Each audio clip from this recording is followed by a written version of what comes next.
Hydrological cycle या water cycle के हवाले से आज हम डिस्कस करें एक्वीफर और वाटर टेबल को डिस्कस करना है कि एक्वीफर और वाटर टेबल क्या होता है। जैसे यू नो वेरी वेल कि वाटर टोटल इस प्लैनेट अर्थ पे जो वाटर का अमाउंट है वो फिक्स्ड है, जिसके अंदर 97% जैसे आपको पता है कि ओशियंस के अंदर मौजूद है, 2.1% जैसे पोलर कैप्स ग्लेशियर्स वगैरह के अंदर है। रिमेनिंग जो वाटर होता है वो रिवर्स, स्ट्रीम्स, पॉन्ड्स, लेक्स और कुछ अंडरग्राउंड भी मौजूद होता है। अंडरग्राउंड वाटर जो है जमीन के ऊपर कैसे आता है, जब हम जैसे कभी कभार आपको पता है कि इंसानों को जब वाटर की जैसे जरूरत होती है तो हैंड पंप, ट्यूबवेल या जो कवे वगैरह जो हम जैसे खोदते हैं तो यही वाटर जो है डिफरेंट पर्पजेस के लिए हम इस्तेमाल करते हैं। कौन से पर्पज जो होते हैं, जैसे एग्रीकल्चर हो सकता है, पीने का पानी हो सकता है, या किसी इंडस्ट्रियल प्रोसेस के जरिए भी जैसे इनको यूज करते रहते हैं। एक जो लाइक ऐसा वाटर होता है जो रिवर से होता हुआ जमीन के अंदर कई ऐसे पोर्स होते हैं उनके जरिए लीक होकर परकोलेट और लीक होके जो परकोलेट और लीक होके पोर्स के जरिए जमीन के अंदर जो रॉक्स होती हैं उन रॉक्स के दरमियान जो एक बड़े स्पेस मौजूद होते हैं जिसके अंदर ये वाटर जमा होता है। इन बड़े स्पेसेस के अंदर जो वाटर जमा होता है इन्हें हम कहते हैं एक्वीफर्स कहते हैं। एक्वीफर्स भी जैसे वेरी इंपॉर्टेंट पार्ट होते हैं हाइड्रोलॉजिकल साइकिल और वाटर साइकिल का। जैसे ये किसी एक दो दिनों में नहीं बने एक्वीफर्स। जैसे फॉर एग्जाम्पल अगर हम देखें कि कुछ ऐसे एक्वीफर्स होते हैं जो लाइक डेढ़ या ईयर्स के अंदर जो बन सकते हैं, डेढ़ या ईयर्स के अंदर जैसे एक्वीफर्स बन सकते हैं। कुछ ऐसे होते हैं जिनको सेंचुरीज लगती है फिर ये जो एक्वीफर्स बनते हैं। कुछ ऐसे एक्वीफर्स होते हैं जिनको मिलेनिया लगते हैं। मिलेनिया का मतलब होता है थाउजेंड्स ऑफ ईयर्स लगते हैं तब जाके ये ऐसे एक्वीफर्स बनते हैं। एक दो दिनों के अंदर ये नहीं है कि जैसे रिवर के अंदर ये वाटर आया फौरन जो एक्वीफर्स में जमा हो गया, नहीं। स्लोली एंड ग्रेजुअली ये आहिस्ता आहिस्ता पानी जो है रॉक्स के दरमियान, जो जमीन के अंदर रॉक्स होती है, रॉक बेड होता है, उनके दरमियान एक बहुत ही बड़े स्पेस होते हैं जिसके अंदर ये वाटर अवेलेबल होता है, जिन्हें जनरली हम कहते हैं एक्वीफर्स कहते हैं। अच्छा, जिन्हें हम कहते हैं एक्वीफर, ये रॉक इधर नहीं होगी, ये रॉक वाला सेक्शन, जिन्हें जनरली हम कहते हैं एक्वीफर्स कहते हैं, जिन्हें जनरली हम कहते हैं एक्वीफर्स कहते हैं। इनको हम कहते हैं एक्वीफर्स कहते हैं। तो एक्वीफर्स जो है लाइक ये वाटर टेबल का एरिया हो गया। तो एक्वीफर्स पॉइंट हम पढ़ रहे हैं कि हाइड्रोलॉजिकल साइकिल का, वाटर साइकिल का इंपॉर्टेंट पार्ट होता है। कभी कभार ये होता है जैसे इंसानों की जरूरत होती है, जो अभी हमने नोट किया, पानी पीने के हवाले से, एग्रीकल्चर के हवाले से, या जैसे इंडस्ट्रियल प्रोसेस के हवाले से रिक्वायरमेंट होती है, तो यकीनन ऐसे वेल्स वगैरह लगाएंगे तो ये वाटर भी जैसे इतनी डीप ड्रिलिंग करेंगे, इतनी डीप ड्रिलिंग करेंगे जिसकी वजह से ये जो एक्वीफर्स का पानी है वो भी एक बड़े प्रेशर से जो जमीन से बाहर आता है। दुनिया के अंदर कई ऐसी पॉइंट्स या जगह जो आइडेंटिफाई हुई है, जैसे हमें पता नहीं कि इस जमीन के नीचे, इसके नीचे भी एक्वीफर है या नहीं है। हम तो जो कवों के जरिए या जो ट्यूबवेल के जरिए या हैंड पंप के जरिए जो पानी निकाल रहे हैं वो इस वाटर टेबल से रिलेटेड होता है। डीप ड्रिलिंग जब होती है तो वो एक्वीफर तक पहुंचता है, और एक्वीफर का पानी देन जो एक बड़े प्रेशर से जमीन से बाहर आने का अमल जो मुसलसल जारी होता है, बंद भी नहीं होता। जैसे कि इतना प्रेशर है, प्रेशर से पानी आ रहा है, बंद नहीं हो रहा है। ऐसा पानी है का we don't know.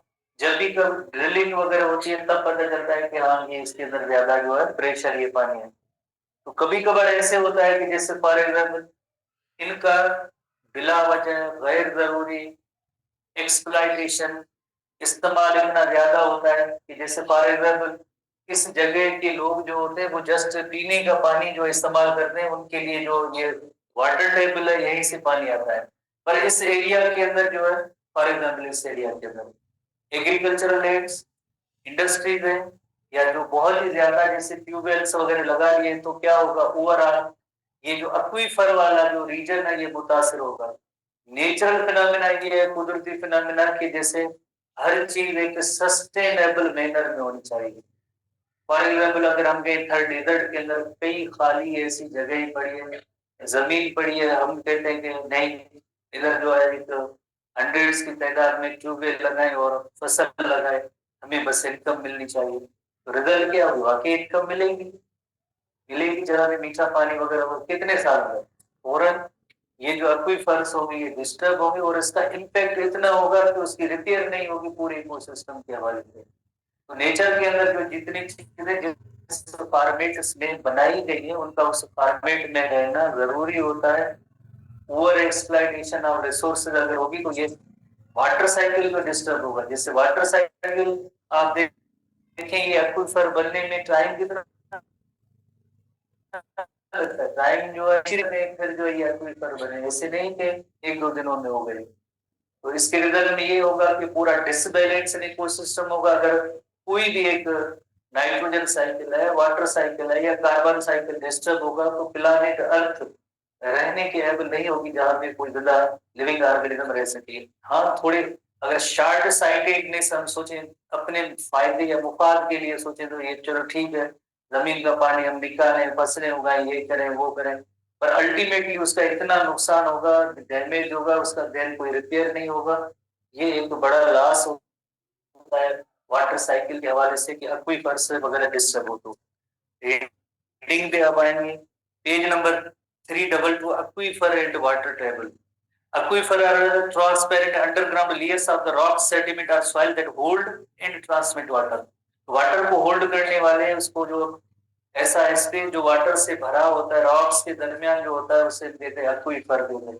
By the way aqua लफ्ज जहां कहीं भी इस्तेमाल होता है बायोलॉजिकल साइंस में एक्वा लफ्ज की मीनिंग ही वाटर होती है।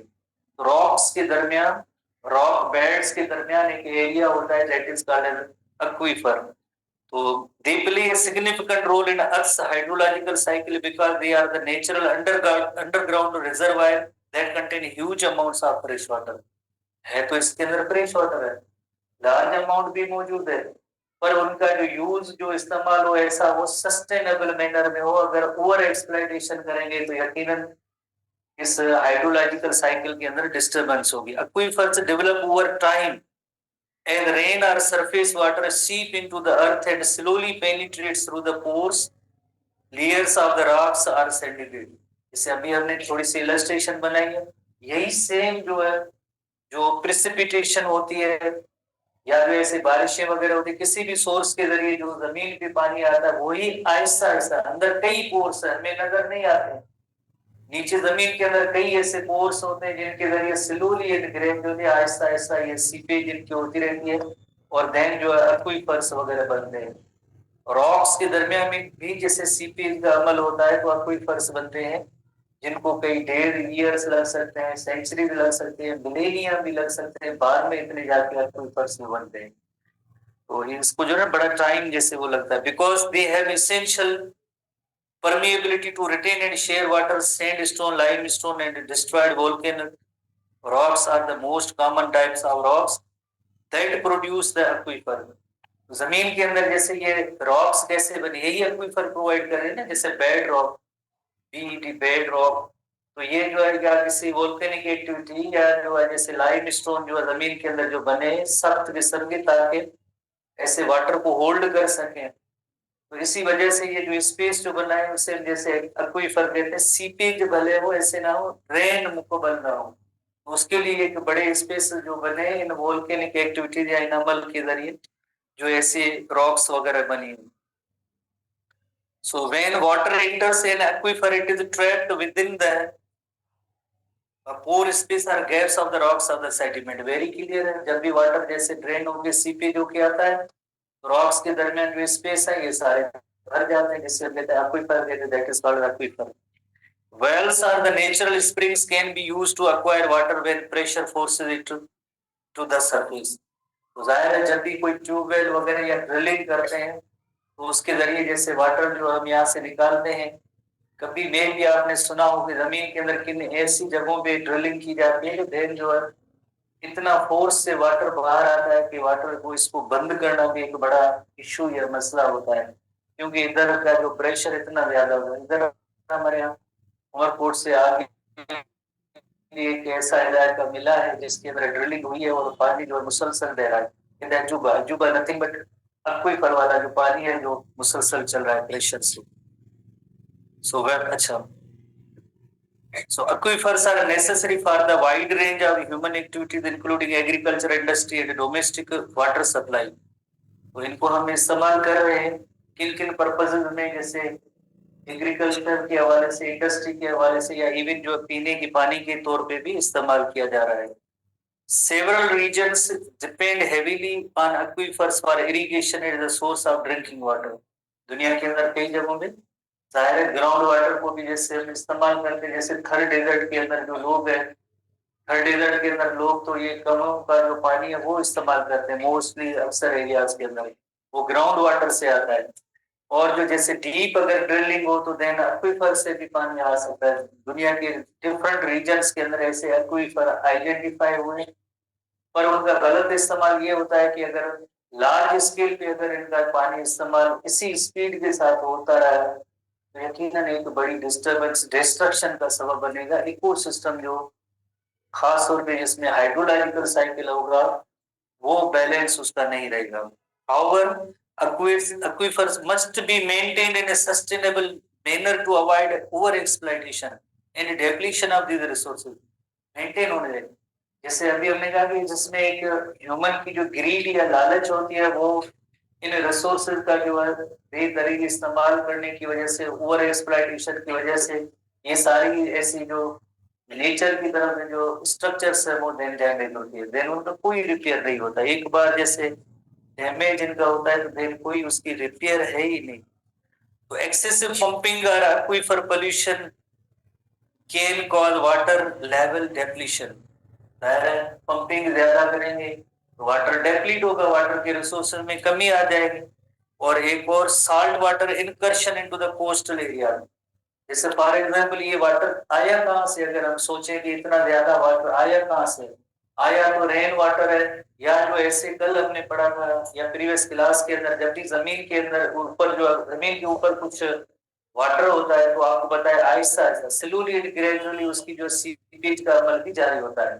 तो अगर जिस तरह से समंदर वाला पानी है अगर जो लैंड पे आता है वही पानी जब नीचे की तरफ आएगा तो यकीनन जैसे एक्वीफर की जो कंपोजिशन है उसमें भी बड़ा डिफरेंस होता है। अक्सर कोस्टल एरिया के अंदर ये होता है कि उनकी जमीन का पानी जो है वो कड़वा होता है, पीने लायक नहीं होता है। वाई? बिकॉज ये समंदर की जो सतह है लैंड की तरफ बढ़ रही है और जिसकी वजह से ये सारे अंदर जो वाटर के रिसोर्सेज है ग्राउंड वाटर के वो भी जैसे डैमेज हो रहे हैं। बिकॉज समंदर आ रहा है, क्यों ऊपर आ रहा है?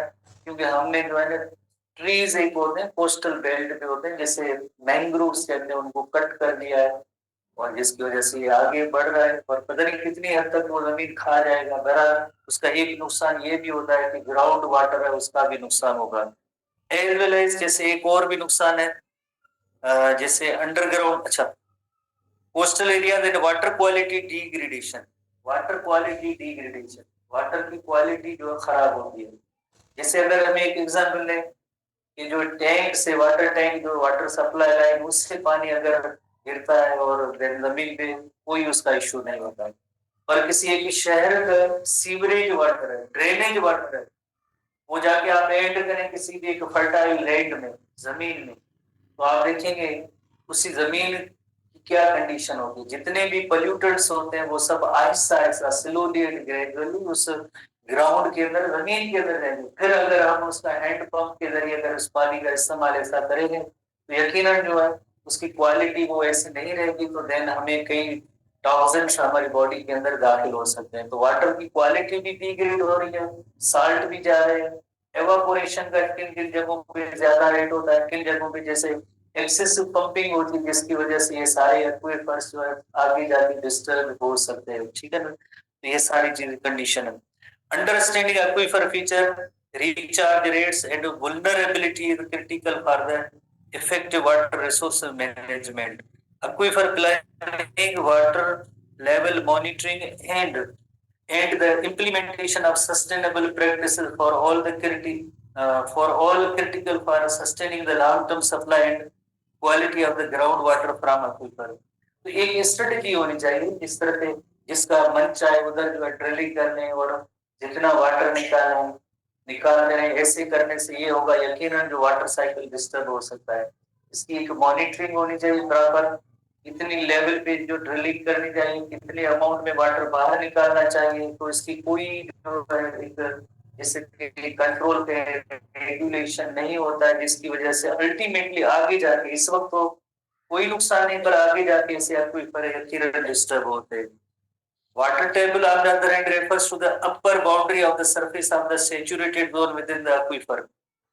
ठीक है ना, तो ये लाइक ये जो वाटर टेबल का जो एरिया है, वाटर टेबल का एरिया है, जैसे कि अभी हमने थोड़ी देर पहले ही डिस्कस किया था कि जितना भी वाटर जैसे सरफेस पे आता है जो रेन्स की सूरत में, वो ऐसा ऐसा लीक होके इस एरिया में मौजूद होता है। इसी एरिया जिसे हम कहते हैं वाटर टेबल कहते हैं। जैसे एक छोटा सा एग्जाम्पल लेते हैं, थर्ड डेजर्ट के अंदर जब गर्मियों का मौसम होता है तो कमों के अंदर जो है पानी बहुत ही कम होता है, जमीन जो खुश्क हो जाती है। क्यों खुश्क हो जाती है? बिकॉज वहां की एवापोरेशन का रेट वो जरा ज्यादा होता है, तो यकीनन इसका वाटर लेवल वो नीचे चला जाएगा। कमें जो है वो पूरे जो है ड्राई हो जाते हैं, पानी होता ही नहीं। अगर यहाँ भी कोई स्टूडेंट सुन रहा है, उनको पता होगा गाँव देहातों के अंदर कमें जो उनके अंदर पानी फिनिश हो जाता है, क्योंकि एवापोरेशन का रेट ज्यादा होता है। उस इलाके के अंदर प्रिसिपिटेशन बहुत ही कम होती है, बारिशें कम होती है, तो जाहिर है बारिशों का फायदा ये होता है स्लोली एंड ग्रेजुअली वो लीक होके परकोलेट होके इस वाटर टेबल को मेंटेन करता है। अब दो कंडीशन साथ हो रही है, बारिशें भी कम हो रही है, एवापोरेशन का रेट ज्यादा है, तो यकीनन उसका इफेक्ट जो होगा वो वाटर टेबल पे ही होगा। वाटर टेबल डिस्टर्ब होगा तो यकीनन इस जगह पे जितनी भी वेजिटेशन वो भी मुतासर होगी, उनको भी पानी कहाँ से मिलेगा, लोग पिएंगे भी क्या? तो ऐसी कंडीशन एक डिस्टर्बिंग कंडीशन होती है वाटर टेबल के हवाले से। It represents the depth at which the soil and rock layers are fully saturated with water. Fully saturated with water क्यों?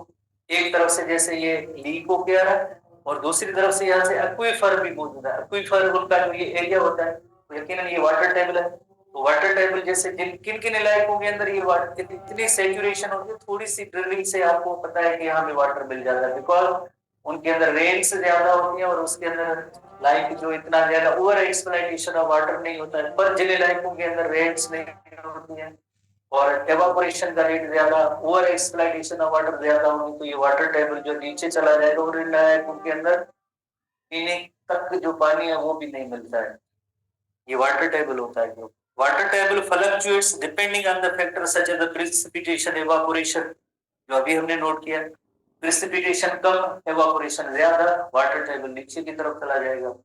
The water table may be closer to the surface, while in the arid region it may be deeper underground. Arid region की meaning जैसे third desert है, उसके अंदर very deep होता है, और बाकी जैसे जो दूसरे जो रीजन होते हैं जिनके अंदर जैसे वेजिटेशन वगैरह है, सॉइल बेहतर है, तो उस सॉइल या जमीन के अंदर काफी सारा वाटर अवेलेबल होता है, ट्रीज प्लांट्स को भी मिलता है, और एज वेल एज इतनी जो लाइक एवापोरेशन भी नहीं होती है, तो रिजल्ट ये होती है वहां पे वेरी क्लोजर वाटर टेबल होता है। The water table is significant because it determines the availability of the groundwater in a particular area. Wells and groundwater extraction activities are typically bored are found below the water table to ensure that there is a very good supply of the water. जैसे आपको पता है कि normally जो head pump, tubewell या well वगैरह होते हैं वो इसी जो ये ग्राउंड वाटर जो है वाटर टेबल का एरिया होता है उसी से हम लेते रहते हैं।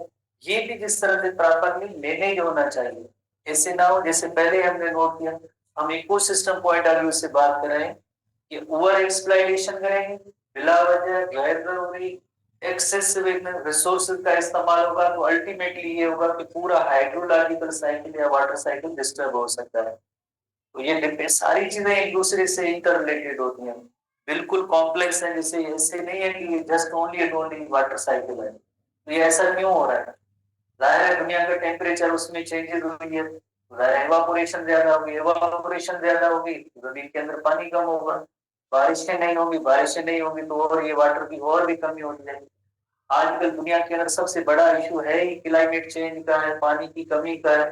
दुनिया के अंदर एक मिलियंस की तादाद में ऐसे लोग हैं जिनको पानी पीने का पानी तक भी नहीं मिलता है। अगर यही सेम कंडीशन रही तो दुनिया का एक बहुत ही बड़ा ऐसा होगा जो यकीनन पानी से महरूम हो सकता है। एग्रीकल्चर नहीं होगी तो फूड से महरूम हो सकता है। और फ्यूचर की जो प्रिडिक्शन है जो साइंटिस्ट करते हैं, प्रिडिक्शन ये उन्होंने की है कि किसी माल मिल्कियत की जगह नहीं होगी, फ्यूचर की जो जगह होगी एक तो पानी पे होंगी और दूसरे खाने पे होगी। ये तो कैसे, तो ये सब एक्सप्लॉइटेशन ऑफ रिसोर्सेज हो रही है इसकी वजह से। So wells and ground water extraction activities are typical. अच्छा, ये हमने डिस्कस की थी लाइक। अच्छा, however excessive pumping or overuse of groundwater can lead to the drop in the water table या ज्यादा resulting in erosion of the aquifer। Ultimately उसका effect अक्वीफायर पे आएगा। तो जाहिर है इन एरिया के अंदर जब पानी खत्म हो जाएगा तो कोशिश तो करेंगे नीचे और जो ड्रिलिंग की जाए तो अक्वीफर का इस्तेमाल हो। अक्वीफर ये मेंटेन होनी चाहिए, तो कितना जो है यूज करेंगे। तो अगर इसको लेयर को इनको डैमेज किया जाए तो उसकी रिपेयर भी नहीं होती है तो बहुत ही ज्यादा नुकसान हो सकता है। तो इस तरह से हमें इकोसिस्टम पॉइंट ऑफ व्यू से सोचना होता है फ्यूचर जनरेशन के लिए। बिकॉज इंसान की तो एज हम कहेंगे 100 ईयर तक है। हम तो अगर सिर्फ अपने लिए सोचे तो चलो ठीक है, पर कमिंग जनरेशन के लिए प्लानेट अर्थ ही एक ऐसी जगह होती है जहाँ पे इंसान रह रही है, इसके अलावा और कोई जगह नहीं है। ऐसे समझे कि किसी भी शहर के अंदर जो आपका अपना घर है वो आपका घर है, किसी घर को अगर हम डैमेज करेंगे तो हम कहाँ रहेंगे। इसी पॉइंट से आप सोचें ह्यूमन बीइंग के लिए जो प्लानेट अर्थ है उसमें जो भी रिसोर्सेज है, जो हमारे घर के रिसोर्सेज है वही हमारे अपने हैं। बाहर की दुनिया से हमारा कोई ताल्लुक नहीं। तो इसी तरह से प्लानेट अर्थ के जितने भी रिसोर्सेज है उनको मैनेज करना चाहिए, ओवर एक्सप्लॉइटेशन नहीं करनी चाहिए, एक्सेसिव यूज नहीं करना चाहिए। तो ये सस्टेनेबल इकोसिस्टम रहेगा, अदरवाइज डिस्टर्ब हो जाएगा। ये जस्ट ओनली वाटर साइकिल नहीं है, इसके अंदर फ्यूचर जनरेशन भी बात है। उसके बाद नेक्स्ट एक और साइकिल है नाइट्रोजन साइकिल की तरफ हम आते हैं। नाइट्रोजन साइकिल बहुत ही इंपॉर्टेंट टॉपिक है और इसका जो लिंक है रिलेशन हम प्रीवियस क्लासेस से लेंगे। अगर हम सोचेंगे हमारे लिए नाइट्रोजन साइकिल की कोई अहमियत नहीं है तो ये गलत बात होगी। क्यों गलत बात होगी? बिकॉज सॉइल में, जमीन में से जैसे नाइट्रेट्स की सूरत में प्लांट्स नाइट्रोजन को इस्तेमाल करते हैं, देन यानी नाइट्रेट्स में से आगे जाके अमाइनो एसिड्स बनेंगे, अमाइनो एसिड से आगे प्रोटीन्स बनेंगे, प्रोटीन्स होंगे तो इस प्लांट की ग्रोथ होगी।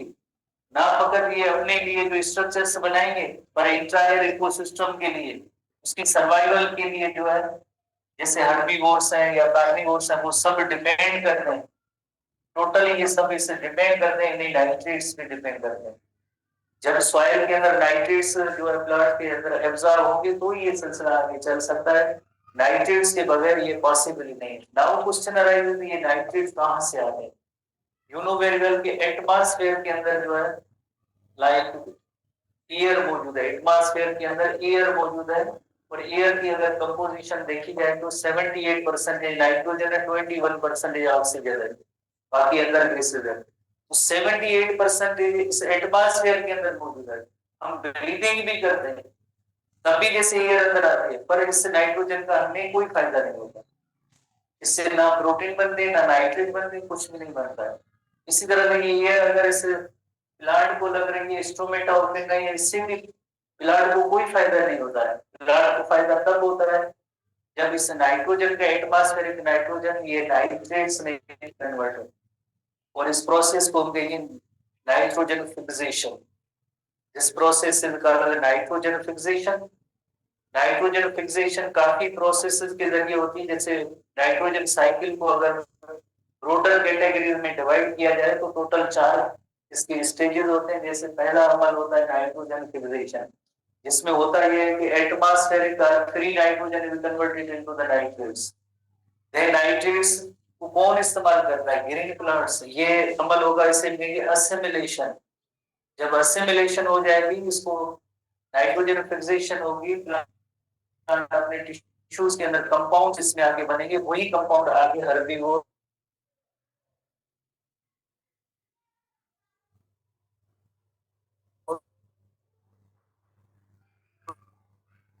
कार्निवोर की तरफ बढ़े। प्रोटीन समूह कहाँ से बनेंगे? वो जैसे एमिनो से बनेंगे। देना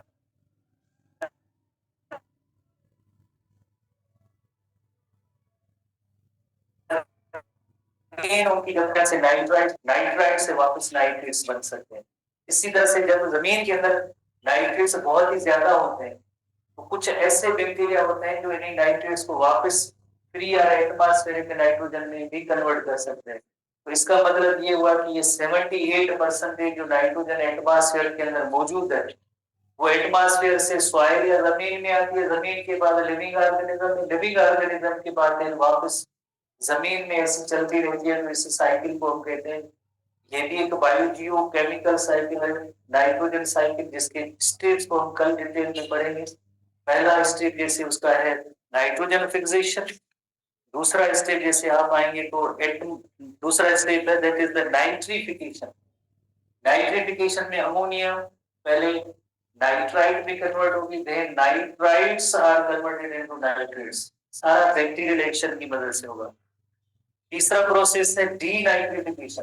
डीनाइट्रिफिकेशन का मतलब होता है कि ये नाइट्रेट्स है वापस जो फ्री और एटमॉस्फेरिक नाइट्रोजन में कन्वर्ट होंगे, तो इससे में ये डीनाइट्रिफिकेशन डीनाइट्रिफिकेशन डीनाइट्रिफिकेशन अपोजिट है। अमोनिफिकेशन, अमोनिफिकेशन का मतलब होता है जब भी कोई एनिमल या प्लांट मर जाता है तो उसकी डेड बॉडी जो है जिसके अंदर काफी सारे ऑर्गेनिक मॉलिक्यूल होते हैं पहले अमोनिया में कन्वर्ट होंगे, देन नाइट्राइट्स, नाइट्राइट्स के बाद नाइट्रेट्स। तो इससे हमने ये अमोनिफिकेशन, कल हमने इसको डिटेल में डिस्कस करेंगे।